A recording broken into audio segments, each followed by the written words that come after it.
Hello, everybody. Our course, our discussions are devoted to sustainability, to sustainable human development. And big part of this sustainable human development is a question of sustainability. What is sustainability? How we understand it? One easy way to understand sustainability of development is to look what ecological footprint leave our countries. And if you look on picture of human development as measured by Human Development Index and ecological footprint of consumption, we will see quite interesting picture. We have number of countries who belong to high development, high ecological footprint. So another way, we have higher development achieved by high cost for environment.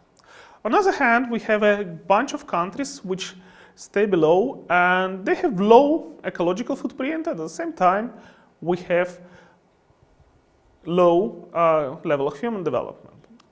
So now we are sort of on crossroad.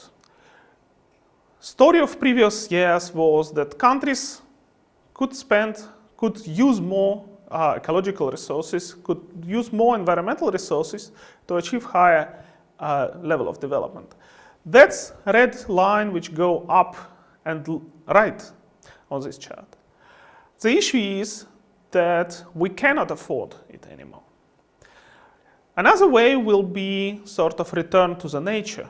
Unfortunately, this means return to the low footprint, low development level. So what we would like to see is green development, development which go into the area of higher development, as measured, for instance, by Human Development Index, and low ecological footprint. Human Development Index was a breakthrough. It was intended to replace gross domestic product as a sole measurement of development. And it was partly successful in this sense. The question is that Human Development Index does not include affordability of development. It says nothing about cost of this achieved level of development for the nature. It says nothing about ability to afford this level of development in the future. So we need new index or indicator of affordable or sustainable human development. And here we start facing a number of methodological questions. First question is, what is the purpose of the index? Should it be global or national? Second is the question of meaning of the index. How we will read this index? What does it mean, a certain value? Third question, how we will integrate environmental aspects in this index?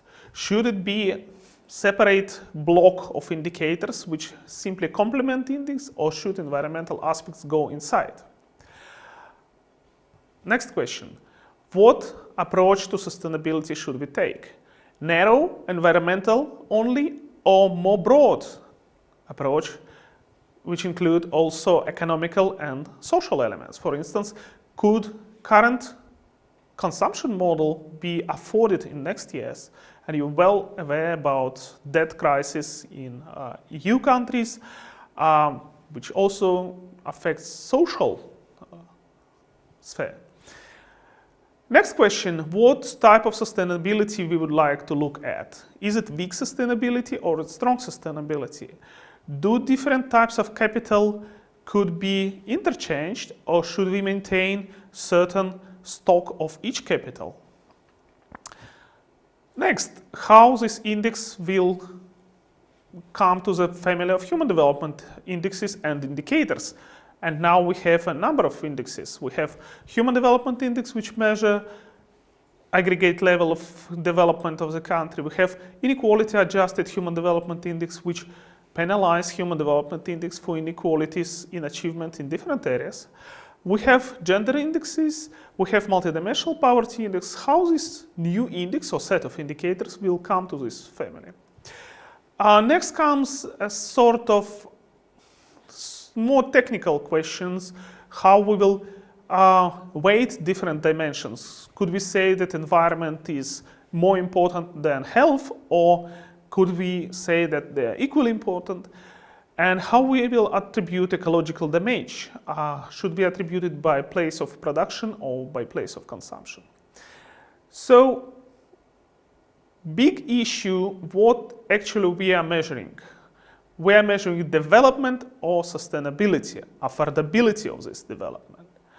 And therefore, we should construct an index which sort of measure two things. We could achieve very high level of development, we could go very high. However, the base of this development could be very, very shaky. It could be not affordable.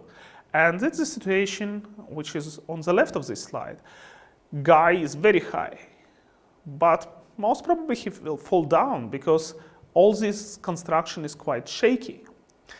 On the other hand, we could have more strong bases, maybe at the expense of less development, but which is based on much solid foundation, which could be afforded in the long run. So the index should integrate these two aspects, and that's make certain things a little bit more complicated. So what could be possible approach to affordable human development index construction? First, we could expand human development index for ecological aspects. We could incorporate environment as one of the aspects of human development. Why? Because living in a clear and balanced environment could be as important for people as having long and healthy life, being well educated, and have decent standards of living. How we should add the next layer, the layer of affordability. Could we afford the current level of development in all four areas? In health, in education, in decent standards of living, whatever we call it, and in environment. So that's an approach. If you look on environmental component, we should look on 6 areas: water, air, soils, forests, biodiversity, and habitat, environment in which people live. So we could have a set of indicators which measure status of environment. This set of indicators will say us how clean, how balanced is our environment. And all these indicators should be related to, for instance, water pollution, air pollution, how much land do we have, how much land could we process, how much land we have degraded, how much forest did we lose, and so on and so forth. The next layer should be affordability of environment. That set of indicators tell us a little bit different story. It tells us story about ability to maintain current status. Yes, we could have very good situation with water for time being. No pollution, decent amount of water for people, but sustainability, affordability of this water resource use could be very questionable if we take out more water when we could afford. And the whole story of Aral Sea, the whole tragedy of Aral Sea, is exactly story of unaffordable consumption of water. Same indicators could be proposed for different other aspects of ecological, for different aspects of environment.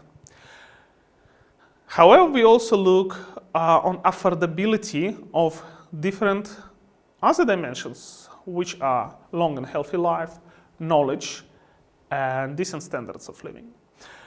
For long and healthy life, we should look not only how long do we live, but how healthy we live, and what is the length of our healthy or disability-free life.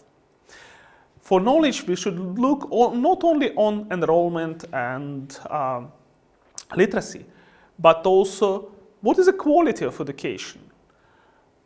Could we use knowledge obtained, or we simply graduate from universities to get no job on labor market. So that's things which could tell us a story about affordability of current educational model. For living standards, it's sustainability of current consumption model, and we could look on very different indicators here. We could look, for instance, on debt ratio. Do we get in GDP at the expense of future generations who have to pay this debt? We could look on energy efficiency of economy. How effective and efficient is our economy? That's a general construction of this index. We tested it for a number of countries, and Armenia took a leading role on this.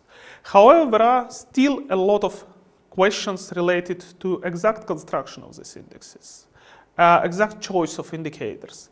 And I think it will be very, very important in next years with all debate about post-2015 agenda and with all sustainability and affordability of development issues coming on this thing. Thank you.